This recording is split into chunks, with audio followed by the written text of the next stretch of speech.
సంవత్సరాల తరబడి ఎన్ని మందులు వాడినా మీ మోకాల నొప్పులు తగ్గట్లేదా? ప్రాణ పెయిన్ క్లినిక్ లో అత్యాధునిక చికిత్స.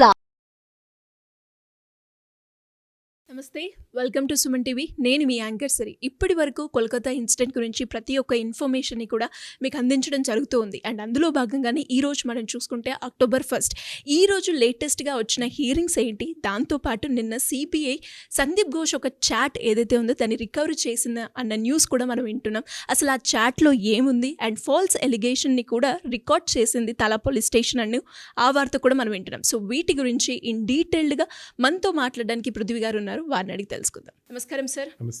సార్, ఈ రోజు లేటెస్ట్ అప్డేట్ ప్రకారంగా అసలు హియరింగ్లో ఏం జరిగింది అండ్ మనం అనుకున్నట్టుగానే సిబిఐకి సందీప్ ఘోష్ యొక్క చాట్ అనేది రికవరీ చేశారు అని చెప్తూ ఉన్నారు. ఆ చాట్లో ఏముంది సార్? ఈరోజు జరుగుతున్నటువంటి హియరింగ్లో ఏంటంటే, నిన్న ఒక పాయింట్ ఆఫ్ ఆర్డర్ ఒకటి తీసుకొచ్చారు. అదేంటంటే, ఒక పాయింట్ని రేజ్ చేశారు. వికీపీడియా అంటే మీకు అందరికీ తెలుసు, వికీపీడియా అంటే ఎవరైనా ఒక వ్యక్తి ఇన్ఫర్మేషన్ ఏదైనా ఉంటే దాంట్లో మనకు దొరుకుతుంది. వికీపీడియాలో ఆ అమ్మాయి ఫొటోస్ తోటి సహా, ఆ అమ్మాయి ఐడెంటిటీతో సహా మొత్తం అంతా కూడా ఒక పబ్లిష్ అవ్వడం జరిగింది. మీరు చెప్పారు 50 days, అంటే 50 days నుంచి అది పబ్లిష్ అయ్యే ఉంది.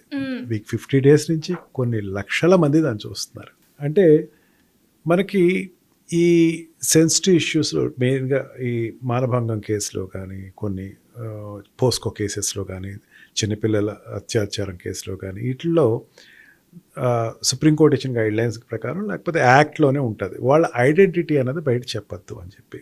అటువంటిది వికీపీడియాలో ఆ అమ్మాయి ఐడెంటిటీ దొరికేసింది.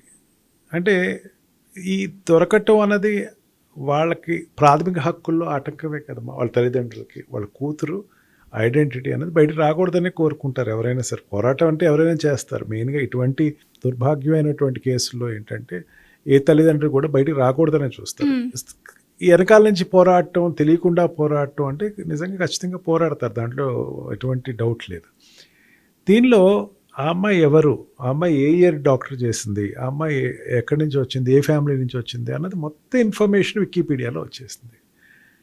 నేను ఇప్పుడు దాని గురించి సుప్రీంకోర్టులో ఈ సాలిసిటర్ జనరల్ అడిగిన క్వశ్చన్ని నేను కూడా ఒకసారి పునరావృతం చెప్తున్నాను. దీంట్లో ఒకసారి పునర్పరిశీలిద్దాం. దీంట్లో కలకత్తా పోలీసు వాళ్ళు ఇప్పటివరకు దాన్ని ఎందుకు ఆపలేదు, అంటే దాన్ని ఎందుకు అంత లైట్గా తీసుకున్నారు అంటే ప్రతి అంశంలోనూ సిరి ఎంత పోలీసులు ఎంత నిర్లక్ష్యంగా ఉన్నారు అన్నది తెలియట్లా.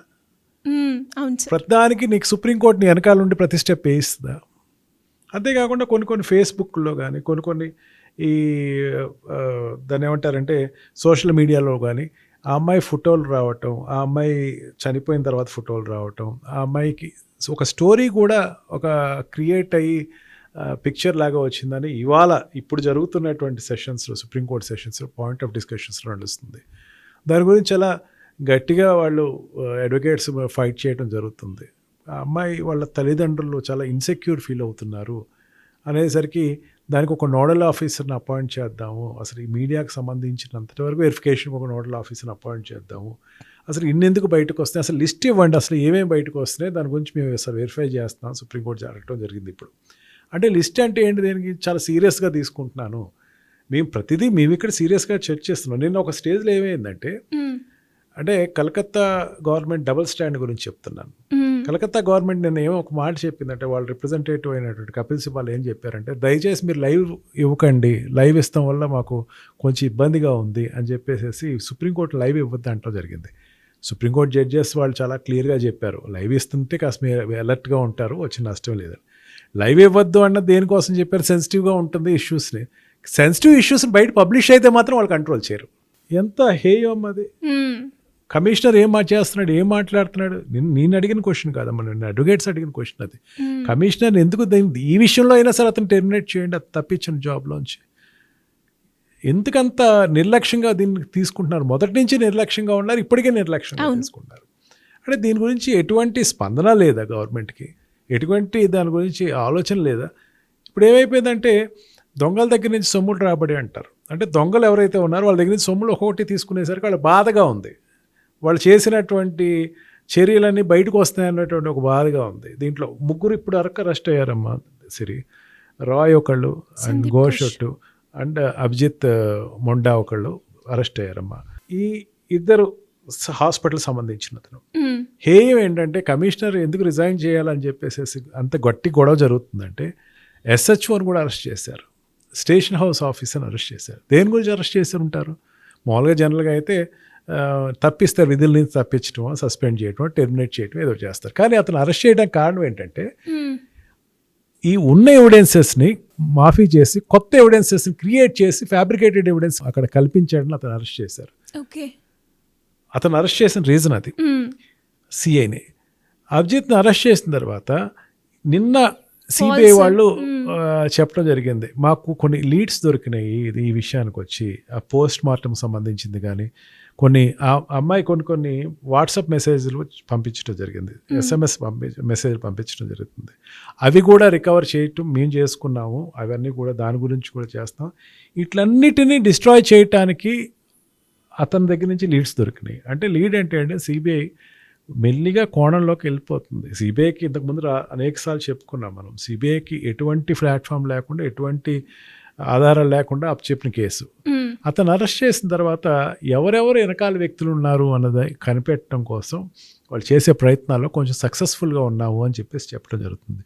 నిజంగా సిబిఐ ఇన్వెస్టిగేషన్ ఈ టైటప్ జోన్స్లో కనుక చేయగలిగితే కనుక అతి త్వరలోనే మనకి వెనకాల ఎవరున్నారు అన్న వాళ్ళు, ఆ అమ్మాయిని చంపించడానికి కారణం ఎవరున్నారు అన్నది మనకి బయటపడేటువంటి ఆస్కారం అతి త్వరలోనే ఉంది.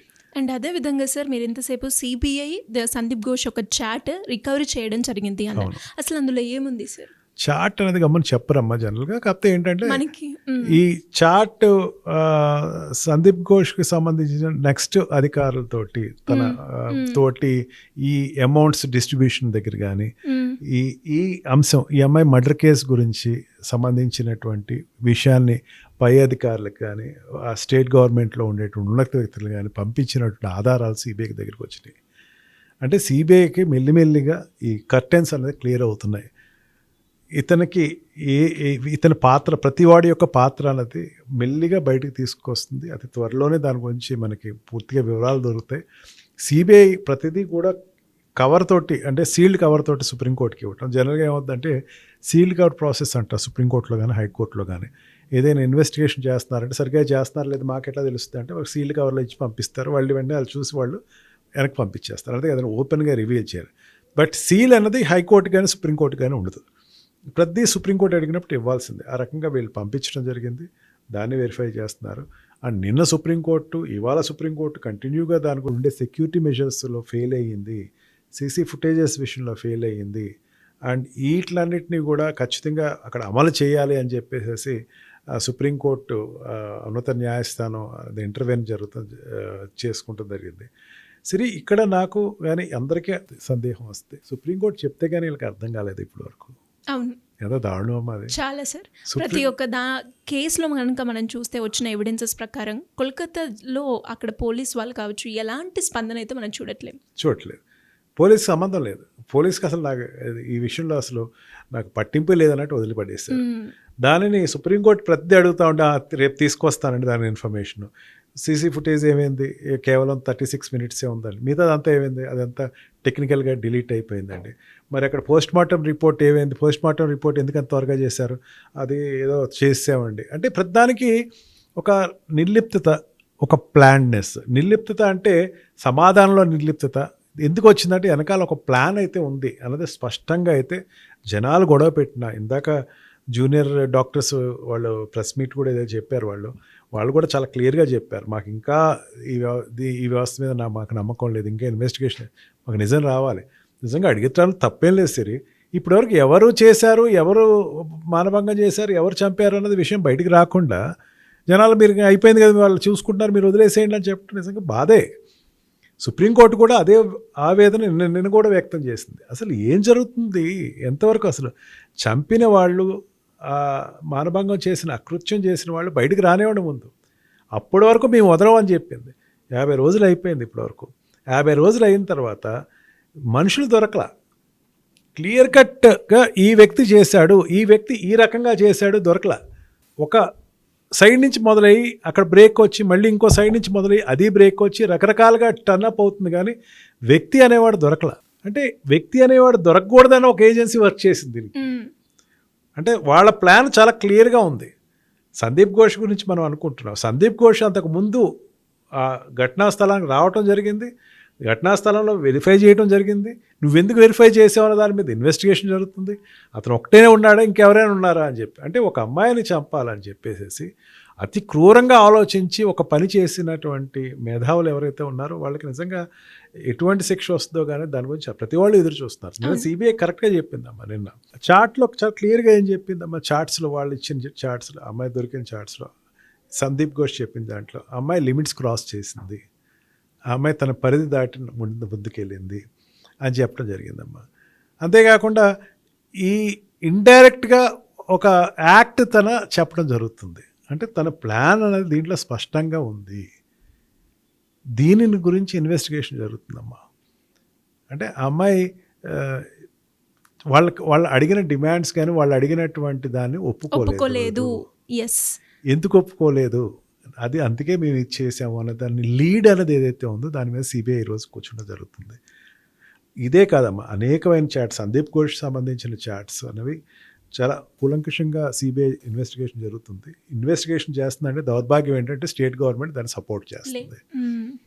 స్టేట్ గవర్నమెంట్ దాన్ని ఇప్పటివరకు బయటికి చెప్పకుండా సపోర్ట్ చేస్తుంది. దాన్ని సిబిఐ వచ్చి బయట తీయాల్సి వచ్చింది. నిజంగా చెప్తున్నారమ్మా, దీంట్లో సిబిఐ వాళ్ళు ఇన్వెస్టిగేషన్ చేసేటప్పుడు నేను ఒక సీనియర్ ఆఫీసర్ తన ఇంటర్వ్యూలో చెప్తున్నాడు, చాలా రిమూవ్ అయిపోయినాయి, ఇవి మాత్రం మిగిలినాయి. అంటే చాలా వరకు రిమూవ్ చేసేసారు. దీనికి స్టేట్ గవర్నమెంట్ సపోర్ట్ చేస్తుంది. ఇంత దౌర్భాగ్యమైన పరిస్థితి అంటే నిజంగా అమ్మాయి ఎంత నరకం అనుభవించిందో, నరకంలో కూడా ఎంత నరకం అనుభవించరేమో ఏ వ్యక్తి కూడా అనిపిస్తుంది. కానీ ఖచ్చితంగా జస్టిస్ అయితే జరుగుతుందని చెప్పేసి మనం చాలా ఆశతోటి మనం ముందుకెళ్ళాలి.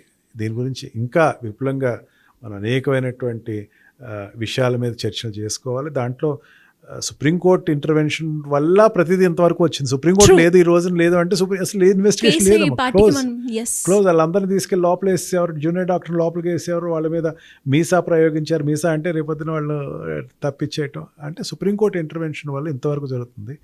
ఈ విషయంలో మన సుమన్ టీవీ నిరంతరంగా 50 రోజుల నుంచి కూడా దీని గురించి అబ్జర్వ్ చేయటం నిజంగా హర్షణీయకం. ఎస్ సార్, మీరు అన్నట్టుగానే ఏదైతే సిబిఐ రికవరీ చాట్ చేసిందో ఆ చాట్, ఆ ఎవిడెన్స్ ఈ కేసుని ఇంకే రకంగా తీసుకెళ్తుంది అనేది చాలా ఇంపార్టెంట్. అండ్ దాంతోపాటు దాన్ని బట్టే మనకి అసలు నిజాలు అనేది కూడా బయటికి రావడం జరుగుతుంది. సో ఒక్కసారి దాని గురించి కూడా మనమైతే మళ్ళీ వచ్చే ఎపిసోడ్లో మాట్లాడుకుందాం. Thank you sir, thank you so much. Thank you very much.